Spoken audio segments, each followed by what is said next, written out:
A verdade da fé, sem rodeios. Reflexões com Ricardo Gondim. Vamos abrir as nossas Bíblias hoje à noite no livro do Gênesis, capítulo de número 29.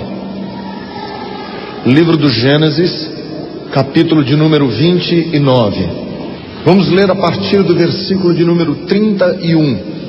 Eu quero permissão de vocês para ler capítulo adentro do capítulo 30. Nós começamos no 29, mas nós vamos continuar no 30. Esse é um texto tão interessante da Bíblia que vale a pena a gente ler. É tão intrigante, é tão parecido conosco, é tão parecido com a nossa história, tão parecido com a nossa família, com os nossos casos, com as nossas histórias. Vamos ver. Quando o Senhor viu que Lia era desprezada, concedeu-lhe filhos. Raquel, porém, era estéril. Lia engravidou, deu à luz um filho e deu-lhe o nome de Ruben, pois dizia: o Senhor viu a minha infelicidade, agora certamente o meu marido me amará. Lia engravidou de novo, e quando deu à luz outro filho, disse: porque o Senhor ouviu que sou desprezada, deu-me também este, pelo que o chamou Simeão. De novo engravidou, e quando deu à luz mais um filho, disse: agora finalmente meu marido se apegará a mim, porque já lhe dei 3 filhos. Por isso deu-lhe o nome de Levi. Engravidou ainda outra vez, e quando deu à luz mais outro filho, disse: desta vez louvarei o Senhor. Assim deu-lhe o nome de Judá. Então parou de ter filhos. Quando Raquel viu que não dava filhos a Jacó, teve inveja da sua irmã. Por isso disse a Jacó: dê-me filhos ou morrerei. Jacó ficou irritado e disse: por acaso estou no lugar de Deus que a impediu de ter filhos? Então ela respondeu: aqui está Bila, minha serva. Deite-se com ela, para que tenha filhos em meu lugar, e por meio dela eu também possa formar família. Por isso ela deu a Jacó sua serva Bila por mulher. Ele deitou-se com ela, Bila engravidou e deu-lhe um filho. Então Raquel disse: Deus me fez justiça, ouviu o meu clamor e deu-me um filho. Por isso deu-lhe o nome de Dan. Bila, serva de Raquel, engravidou novamente e deu a Jacó o segundo filho. Então disse Raquel: tive grande luta com a minha irmã e venci, pelo que o chamou Naftali. Quando Lia viu que tinha parado de ter filhos, chamou sua serva Zilpa e deu a Jacó por mulher. Zilpa, serva de Lia, deu a Jacó um filho. Então disse Lia: que grande sorte!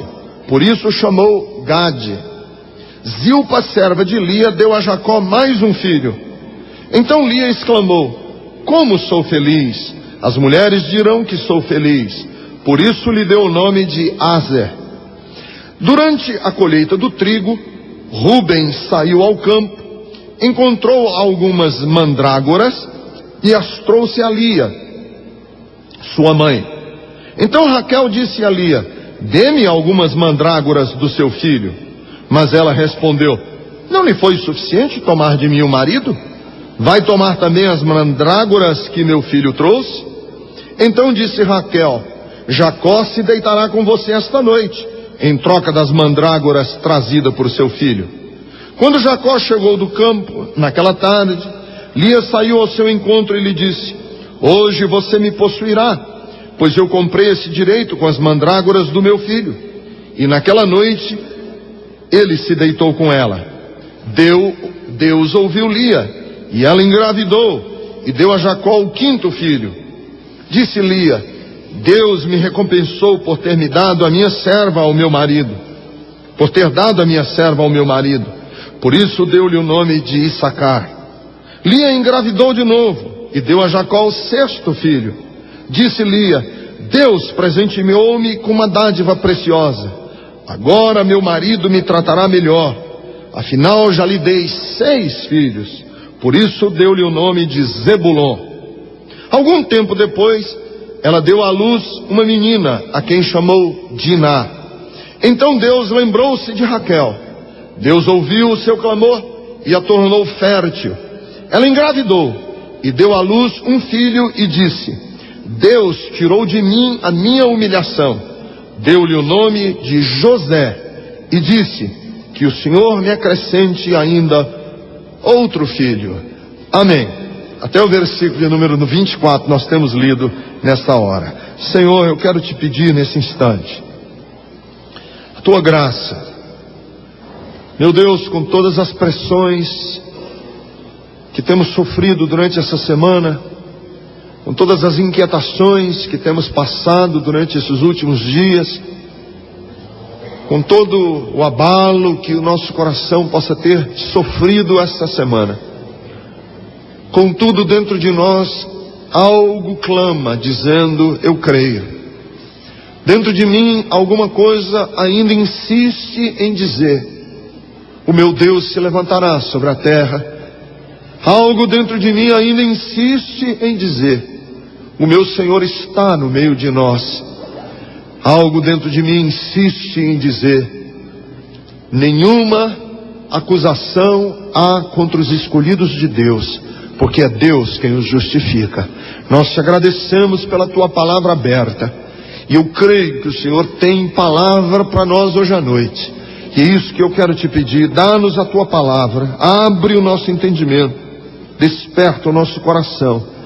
Não só nós que estamos aqui na Bethesda hoje à noite, mas todos aqueles que estão acompanhando através da mensagem gravada, seja em CD, seja em fita cassete, seja através da rádio, aonde essa mensagem chegar, a tua palavra esteja sendo verdadeira, eu te peço em nome de Jesus. Amém e amém.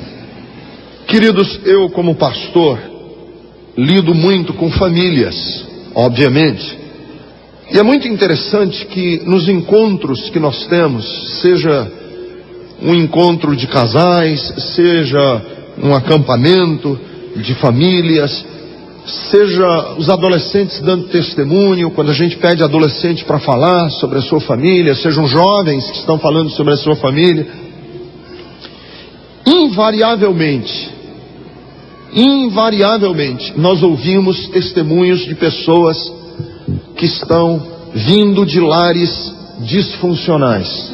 Não é raro, pelo contrário, é muito comum nós ouvirmos testemunhos da nossa igreja do tipo: meu pai era alcoólatra, minha mãe abandonou a casa, meu pai saiu de casa, havia violência dentro da minha casa.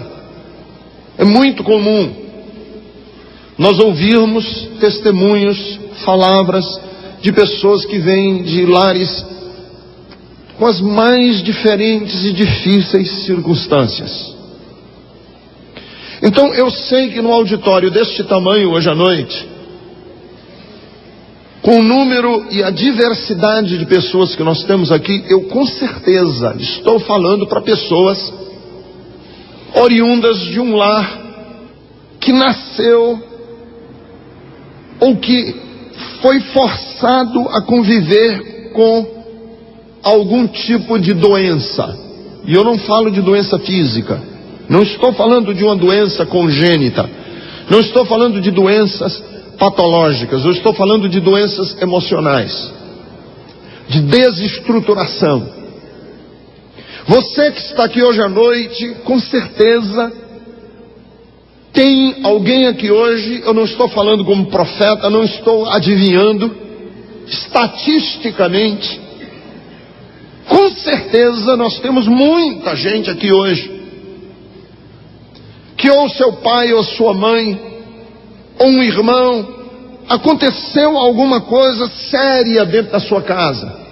Eu não sou exceção, não sou.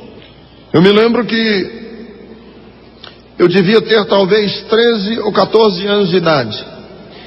Eu estava de ônibus, nós não tínhamos carro na nossa família, não havia automóvel na nossa família, nós andávamos de ônibus. Eu estava voltando do colégio à noite, minha mãe estava comigo no ônibus, sentamos, o ônibus estava meio vazio, já era tarde da noite. Minha mãe sentou do meu lado, no banco do ônibus. Ainda não tínhamos sequer, eu me lembro com nitidez, não tínhamos sequer passado ainda a catraca, pago a passagem. Naquela época a gente entrava pelos fundos do ônibus. Não tínhamos sequer pago ainda a passagem. Minha mãe disse: Ricardo, eu preciso conversar com você, e é até bom que a gente esteja com o ônibus meio vazio, porque eu quero lhe dizer que eu vou me separar do seu pai. A situação na nossa casa está impossível de ser vivida. Que meu pai tinha sido preso político, passou um tempo preso. Quando voltou em casa, minha mãe já não era mais a mesma pessoa, ele já não era mais a mesma pessoa. Foi difícil para eles dois se ajustarem. Eu me lembro que eu, adolescente, eu não soube o que dizer para minha mãe. Eu não disse para ela: vá em frente, eu não disse para ela: não faça isso, eu não disse para ela coisa nenhuma, eu não sabia o que dizer. Minha casa foi uma casa muito difícil, porque por muitos anos nós fomos obrigados a viver na casa da minha avó, porque meu pai ficou desempregado, era preso político, tinha muita dificuldade de conseguir trabalho e emprego. Nós tivemos que viver com a minha avó, uma situação complicada dentro de casa. Tinha uma irmã que é mais velha do que eu, uma irmã mais velha do que eu, que trouxe muitos problemas, envolvimento com tóxico. E logo o meu irmão mais novo, caçula, quando chegou à adolescência, 12 para 13 anos de idade, se envolveu com drogas pesadas, foi preso, foi levado para a FEBEM, e toda uma dificuldade que nós sobrevivemos na nossa casa por muitos anos na minha adolescência. Principalmente, eu me lembro que foram muito difíceis os anos da minha adolescência por toda essa situação que a gente tinha que viver. Então eu não me sinto peixe fora d'água. Talvez você tenha vindo hoje à noite aqui dizendo: eu acho que eu vivi uma circunstância única, peculiar, nunca ninguém viveu o que eu vivi. E eu quero dizer que muito provavelmente as pessoas que estão sentadas aí perto de você tenham passado por circunstâncias muito parecidas com a sua. Então eu queria hoje falar um pouco da casa do Jacó, porque a família é um projeto de Deus, mas ela é uma construção humana. Quem faz a família acontecer não são os anjos. Quem faz a família acontecer não é o Espírito Santo. Quem faz a família acontecer são pessoas, homens e mulheres. Não espere que um anjo venha fazer a sua família acontecer, ele não vai. Não espere que por um passo ou por um estalar de dedos ou um passo de mágica as coisas de repente começam a acontecer. Não começam. É muito interessante porque eu gosto de ler a Bíblia, porque a Bíblia é clara, é nítida. A Bíblia, quem lê a Bíblia honestamente, significa quem lê a Bíblia continuadamente e não seletivamente, vai perceber que a Bíblia não mascara situações. A casa do Jacó era uma bagunça. A casa do Jacó era uma bagunça. Mas era bagunça grande. Não era bagunça coisa simples, não. Era bagunça grande. Ele casou-se com duas mulheres. Casou-se com, primeiramente, Lia, e casou-se com a Raquel. Só que ele não amava a Lia, ele amava a Raquel. E a Lia, que não era amada, era fértil, engravidava com facilidade. A Raquel, que era amada, era estéril, não gerava filhos, não tinha filhos. Numa cultura em que a mulher estéril, numa cultura em que a mulher que não gerasse filhos era estigmatizada.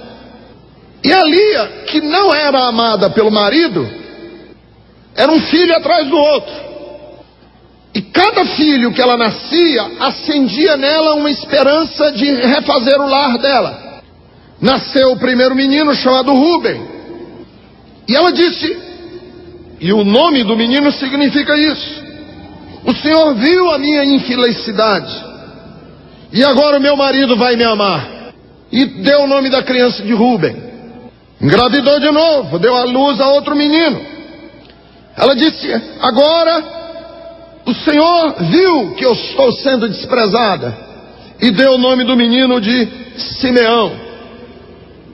De novo ela engravidou, e ela foi dando o nome dos meninos, e sempre prometendo a ela o seguinte: agora vai dar certo, com essa criança eu ganho o coração do meu marido.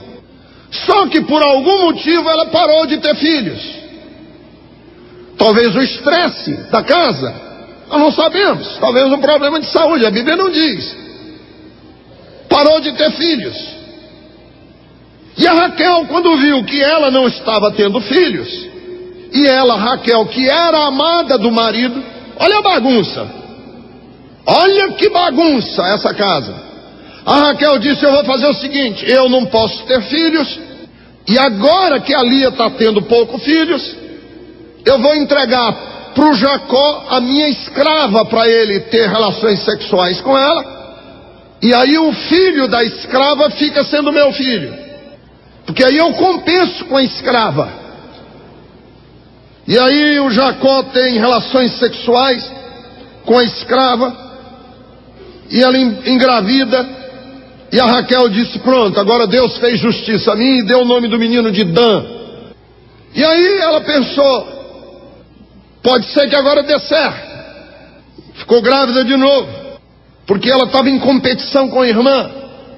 E no versículo de número 7, a escrava dela, chamada Bila, tem um outro filho, e ela dá o nome do menino de Naftali. Quando a Lia viu que a irmã, olha a bagunça, a Lia, ela não é amada, quem é amada é a Raquel. A Lia estava tendo filho, todo tempo tendo filho, parou de ter filho. Aí a Raquel entrou na história com a escrava dela, porque a Raquel era estéril. Quando a Lia viu que a Raquel estava gerando filhos com a escrava, a Lia disse, pois pega minha escrava também, Jacó. Aí o Jacó começou a ter relação agora com a escrava da Lia, que chamava-se Zilpa.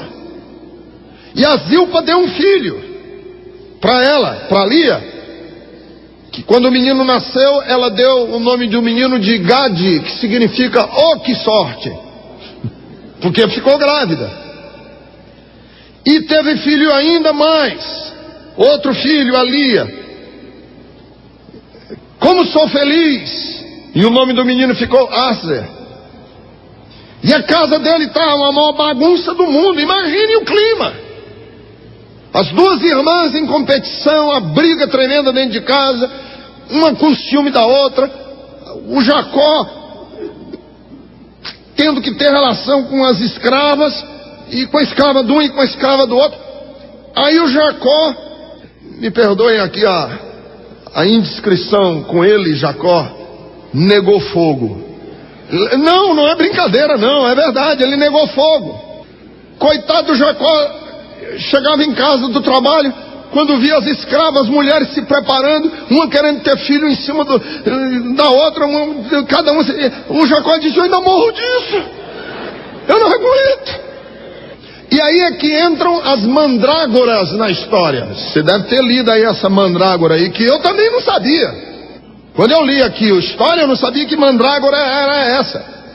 Mandrágora era um afrodisíaco daquela época, que dava aos homens potência sexual. Era o Viagra moda antiga. Olha a bagunça que dá a casa do homem. Confusão.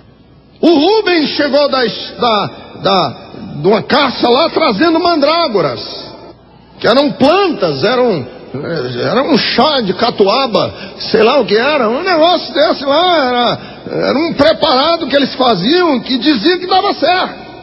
E aí, o Jacó chegou do campo, houve lá uma confusão danada, porque uma comprou as mandrágoras da outra para ter o direito de passar a noite com o Jacó, e Lia passou a noite com Jacó e ficou grávida do Jacó, a base de mandrágora. E ela disse: pronto, Deus, que ela estava sem ter filhos, quem estava tendo filho da Lia era a escrava. Ela disse: pronto, agora meu marido vai me tratar melhor. Versículo de número 19. Porque afinal já lhe dei 6 filhos. 6 filhos. Não é possível que ele agora não comece a me olhar com outros olhos. E deu o nome do menino de Zebulon. Depois ela ainda teve outro filho, agora uma mulher chamada Diná. E aí Deus abriu o ventre de Raquel, ouviu o clamor, ela se tornou fértil, engravidou e deu à luz um filho. E ela disse: pronto, Deus tirou de mim a minha humilhação. E deu o nome da criança de José. Vocês acreditam que o povo judeu começou assim?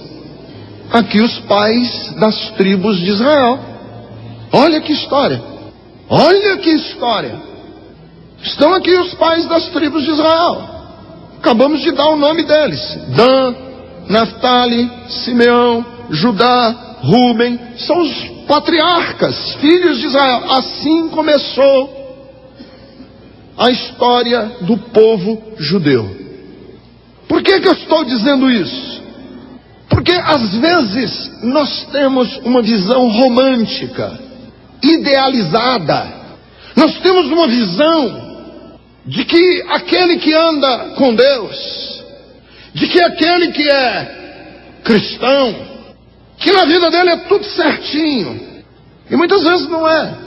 Conheço muitas pessoas que se converteram, foram nas igrejas evangélicas, e quando chega na igreja evangélica vai pensando assim: todo mundo ali deve ser mais santo do que santo. Mas não é. Então deixa eu falar algumas coisas. Eu tentei aqui pegar alguns princípios dentro da história do Jacó para abençoar a casa de vocês, a sua família, o seu lar. Você que é filho de um lar que teve muitos problemas. Algumas coisas que eu quero deixar para você como lembrança hoje à noite. Primeiro, cuidado para não acreditar que existem famílias perfeitas. Não existem. Não acredite que existem famílias perfeitas. Não existem. Por que eu estou dizendo isso? Eu estou dizendo isso não para dar licença a você, marido, não para dar licença a você, mulher, a transformar sua casa numa bagunça. Eu não quero isso. Quando eu digo que não existem famílias perfeitas, é que eu quero dar uma palavra de esperança para quem não cresceu numa família perfeita. Você diz: pastor, eu não cresci em uma família perfeita. Meu pai era um homem cheio de problemas. Minha mãe era uma mulher cheia de traumas. Minha casa era uma casa cheia de dificuldades. Deixa eu lhe dizer: seja bem-vindo ao restante de nós outros, porque ninguém cresceu numa família perfeita. Todos nós tivemos nas nossas famílias enormes dificuldades, inclusive as famílias que vão dar origem ao povo de Israel, de onde virá o Messias, de onde Jesus será descendente. Ele vai herdar essa raiz, ele vai herdar esse tronco familiar imperfeito. E o que eu quero dizer para você que está aqui hoje é: não há famílias perfeitas. Não há quase que família. Eu não conheço na Bíblia, quando descreve a família de alguém, qual foi a família perfeita. Com certeza, a família perfeita da Bíblia não foi a de Davi. Com certeza, a família perfeita da Bíblia não foi a de Abraão. A família perfeita da Bíblia não foi a de Moisés. A família perfeita, não houve famílias perfeitas na Bíblia. Sempre quando nós olhamos na Bíblia, vemos algum tipo de dificuldade naquela família. inclusive na família onde Jesus nasceu e cresceu. Você diz, com certeza a família de José e de Maria seria uma família perfeita. Eu acho que não, eu sei que não era. Porque quando a gente lê a história de Jesus, a pessoa masculina do José só aparece até os 12 anos de idade de Jesus. Depois dos 12 anos de idade, nós não sabemos mais nada de José. O que aconteceu com esse homem? O que foi que aconteceu com José? Ele morreu. Ora, se ele morreu, não é uma família perfeita, está faltando um elemento masculino. O que foi que aconteceu com este homem? Ele era omisso. O que foi que aconteceu com este homem? Nós não sabemos, a Bíblia é silenciosa a respeito de José. Então eu quero dizer para você que cresceu sem a figura masculina dentro de casa, porque ou seu pai foi embora, ou porque o seu pai não era referência para você, ou porque o seu pai morreu quando você ainda era muito jovem. Você não precisa se desesperar. Você pode olhar com esperança o amanhã, porque ninguém nasceu em famílias perfeitas, ninguém. E é aí que eu posso dizer para você, Deus vai visitar e dar graça e ser favorável no meio da bagunça que é muitas vezes a casa de um e a casa do outro. Deus visita essa casa, como visitou a casa do Jacó, mesmo no meio da maior bagunça que ele vivia. Mas estava Deus abençoando, olhando com cuidado. Então a gente tem na Bíblia, nós temos na Bíblia bons reis que nasceram de péssimos pais. E nós temos na Bíblia bons pais, bons. O papai e a mamãe eram pessoas boas, que os filhos eram assim, vou nem dizer. Então, não se desespere. Um desses dias eu estava muito triste no meu coração, com toda essa coisa de família. E um pastor muito usado por Deus pegou na minha perna e disse assim: Ricardo, deixa eu falar uma coisa. O mais perfeito de todos os pais foi Deus. Ele teve 2 filhos e os colocou no lugar mais perfeito que havia, um jardim que nós conhecemos por Éden. E os 2 filhos desse pai amoroso deram as costas a ele. Então, cuidado para não ficar acreditando que existem famílias perfeitas. Não existem. Segunda coisa que eu queria lembrar para vocês hoje à noite. Deus, quando trabalha numa família, Ele trabalha para compensar o mal, nunca para acirrar mais ainda as doenças. Quando Deus trabalha numa família, Deus nunca trabalha para acirrar o que é doente. Quando Deus trabalha numa família, Ele trabalha no sentido de compensar os males que estão ali.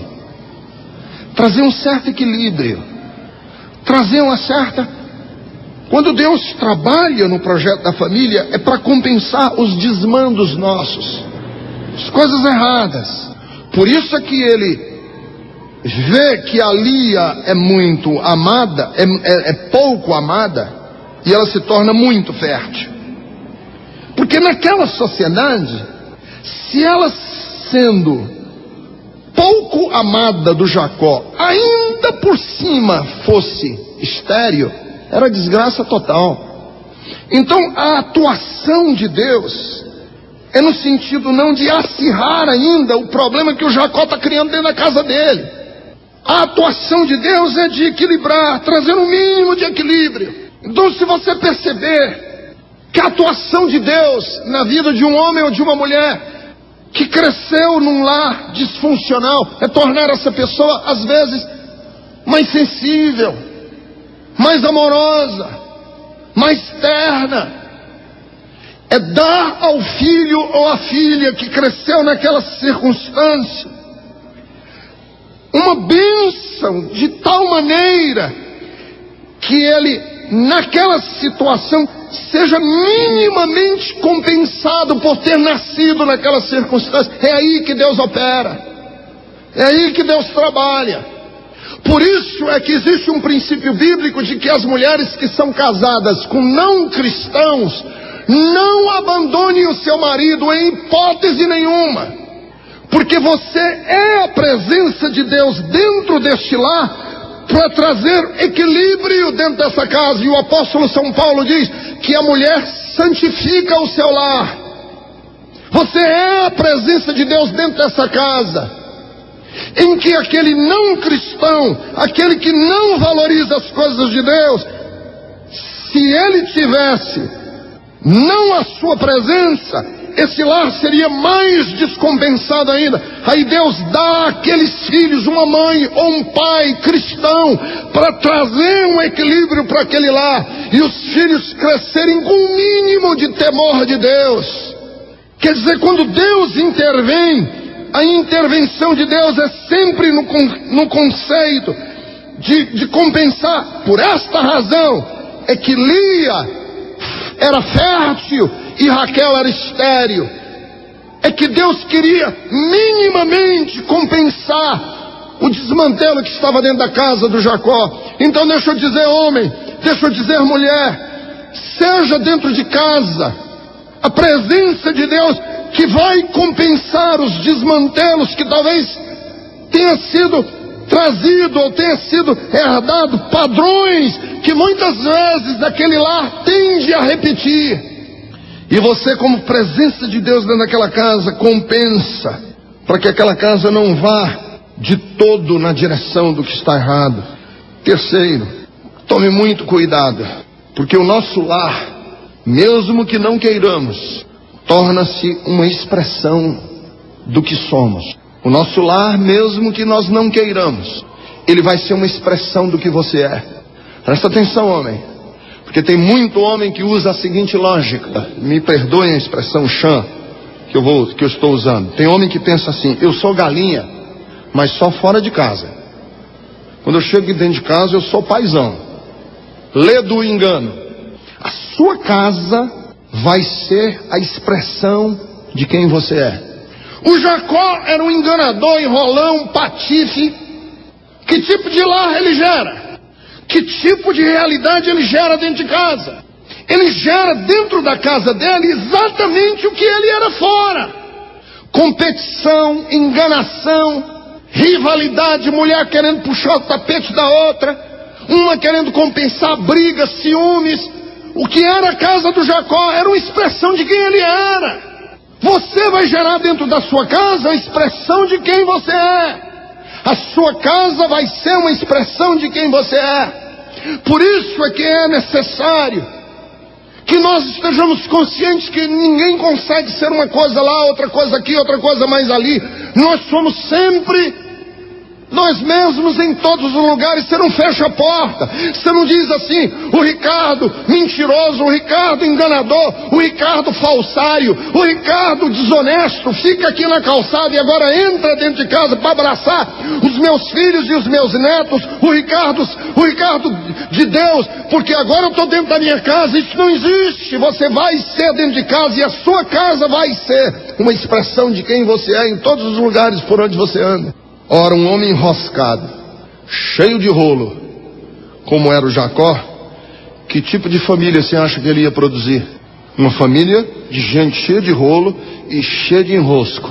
E nós vamos ver na continuidade da vida do Jacó que os filhos dele, esse Dan, esse Rúben, esse Judá, esse Simeão, esses aqui, eles vão vender o irmão, eles vão vender o José. Eles vão trapacear, eles vão enganar. E eles? Que tipo de família ele gera? Ele gera esse tipo de pessoa. Homem, toma cuidado com a casa que você está gerando. Não acredite, é uma mentira do diabo você achar que dizer o seguinte: não, eu faço esse tipo de coisa, mas quando eu chego em casa tudo entra no normal. Não entra. Você leva com você os padrões, os princípios. Quarto, cuidado para não viver colocando pressão sobre os seus filhos. Queridos, eu fico inquieto quando eu leio essa história do Jacó, da casa dele, porque os meninos nasceram não com uma proposta bonita de um pai e uma mãe querendo ter filhos. Eles geraram filhos para compensar desvantagens.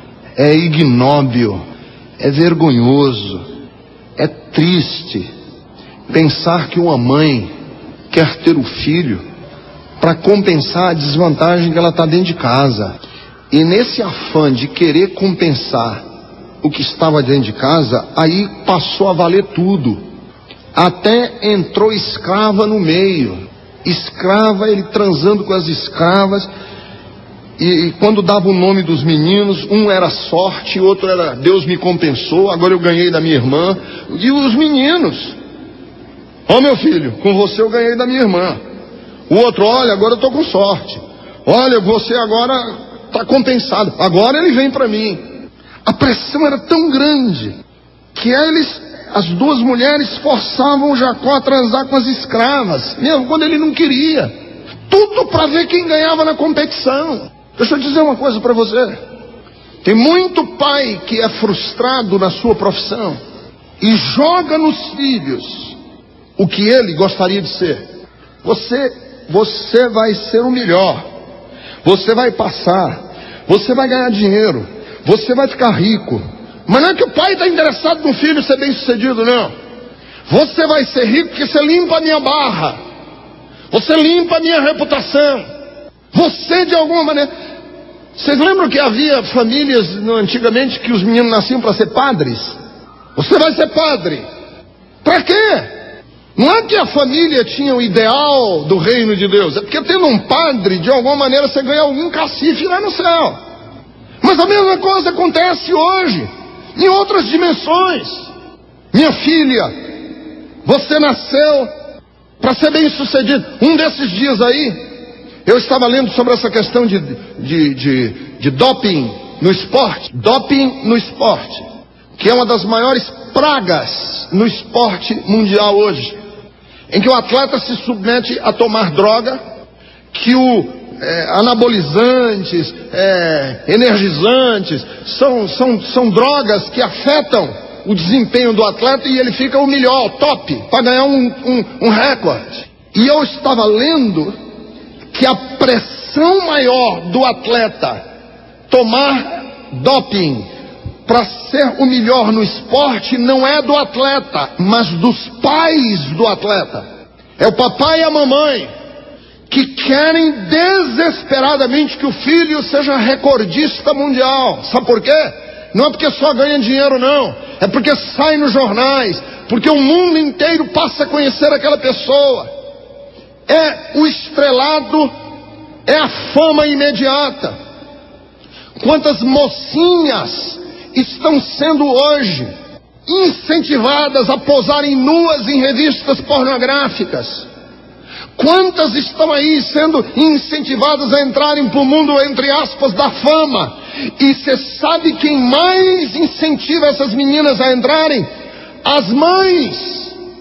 Quando abre concurso de criancinha de 8, 9 anos para aparecer num comercial, numa coisa, as mães ficam loucas da vida, porque elas se veem na criança. É a minha oportunidade, é você que vai fazer por mim o que eu nunca consegui fazer.